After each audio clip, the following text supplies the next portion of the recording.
dengar nggak? Kamis depan aja.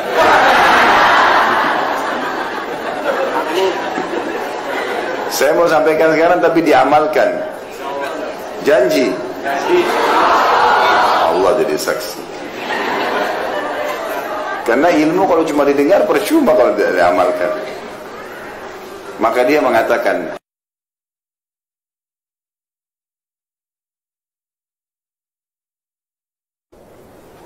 dan termasuk teman-teman cara di poin kedua ini, cara untuk mempertahankan nikmat. Setiap kali antum mendapatkan nikmat, kalau mau selalu ya grafiknya itu naik terus nikmat itu, maka ingat di setiap nikmat itu ada haknya Allah Subhanahu wa taala. Keluarkan di jalan Allah.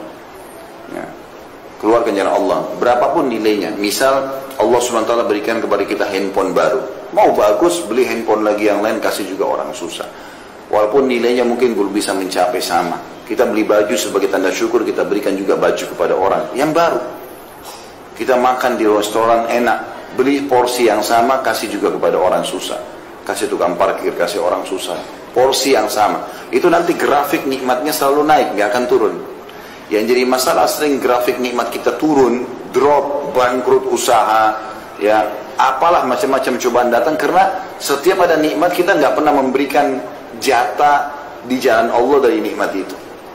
Ada sebuah hadits Bukhari teman-teman, disebutkan oleh Nabi SAW, ada dua orang di zaman dulu sebelum kita, ya, dari kisah Bani Israel, dua-duanya orang saleh nih. Kebetulan kebunnya bersebelahan, kebun mereka bersebelahan. Maka Nabi SAW mengatakan, yang punya kebun, yang pertama, itu melihat lagi musim kemarau nih, peceklik, panas. Orang-orang petani tahu, dan pekebun tahu kalau butuh air banyak. Maka lewat di atas kebunnya dia, awan. Dan dari awan itu keluar suara, kata Nabi SAW. Ini hadis Bukhari. Suara itu terdengar oleh pemilik kebun yang pertama. Dia mengatakan, atau suara itu mengatakan, awan ini bawalah ke kebunnya si fulan, tetangganya dia, dan turunkan air buat kebunnya. Lalu awan itu jalan, dilihat sama dia, jalan, terus turun hujan di sebelah. Dia punya kebun di sebelahnya, gak kena hujan. Maka dia pun pergi ke sebelah, diikutin sama dia. Dilihat hujan tepat di tetangganya. Dia tanya, apa yang kau lakukan dengan kebunmu? Sampai tadi saya dengar suara dari awan ini, hujan disuruh turunkan di kebunmu, yang lain tidak kena hujan ini, cuma dia saja. Maka dia mengatakan rahasianya. Mau dengar gak? Kamis depan aja.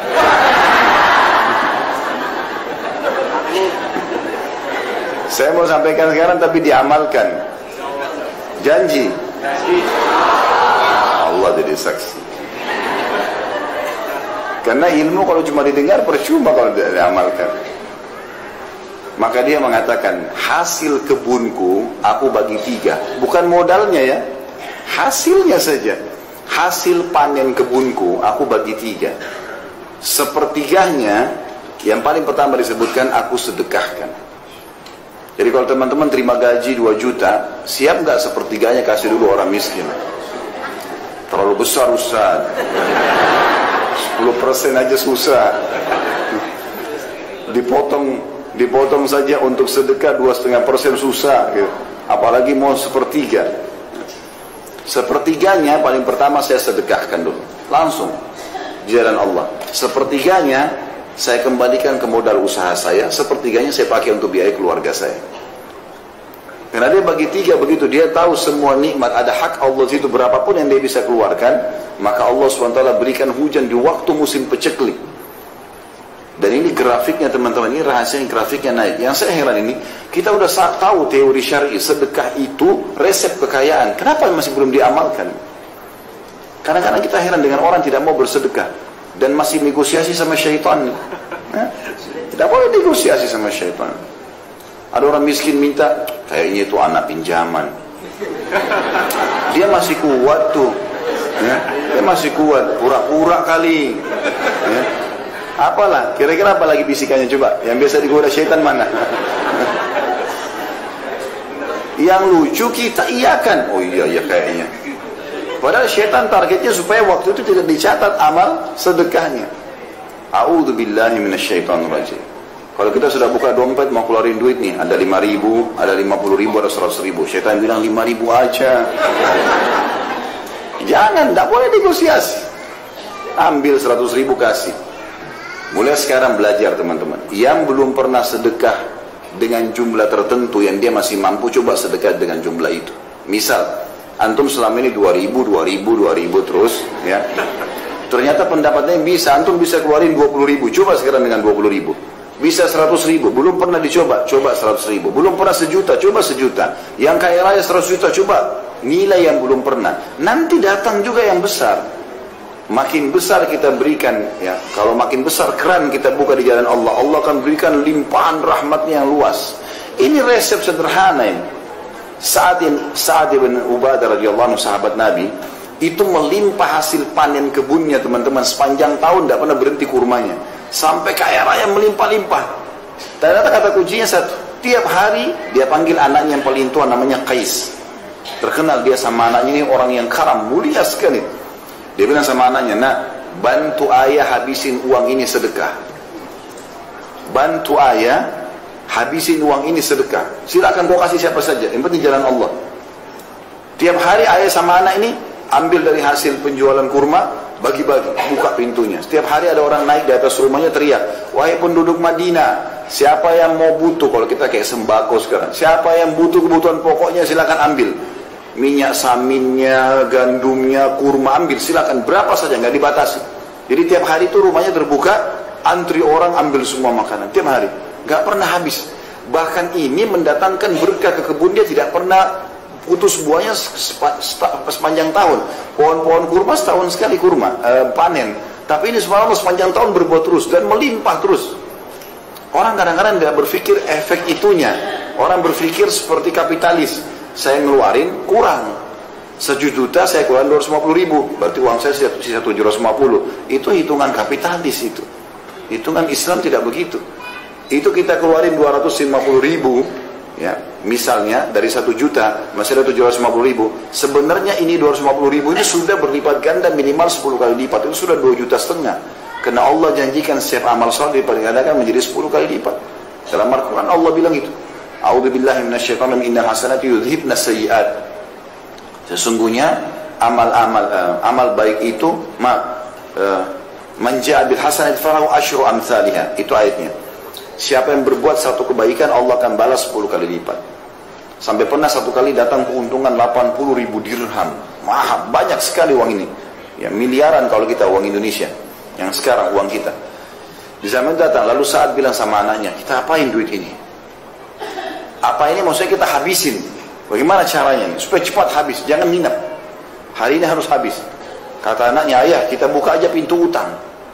Baik, teriak di atas rumah. Siapa penduduk Madinah yang butuh utang datang saja. Datanglah orang, ambil 5.000, ambil 3.000. Lalu mereka sepakat.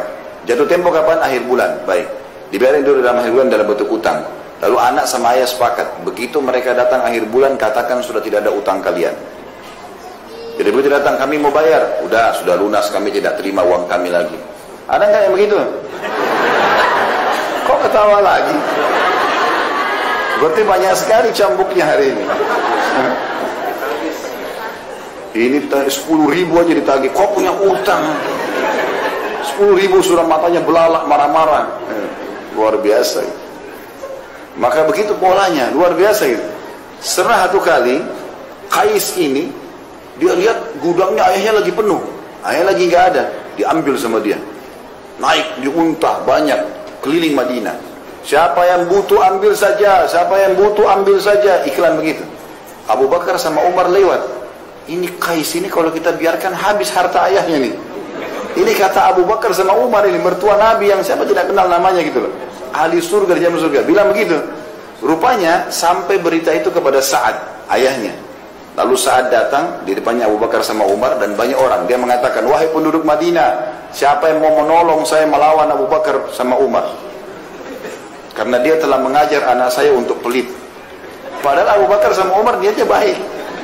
Ini tadi ayahnya belum ada, diambil semua isi gudang, taruh di unta, terus dibagi-bagiin. Siapa yang mau ambil, pokoknya ambil.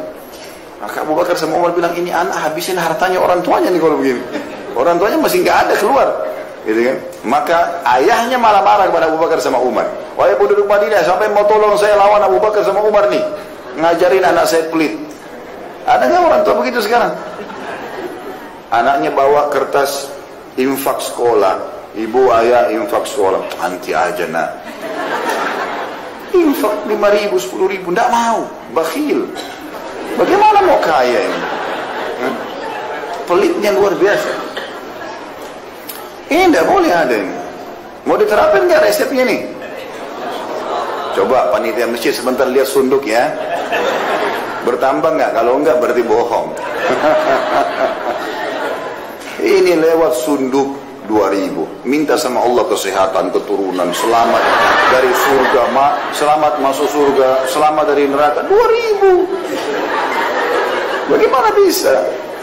Wahai muslimin yang bakhil, ini penyakit jiwa, nggak boleh bakhil.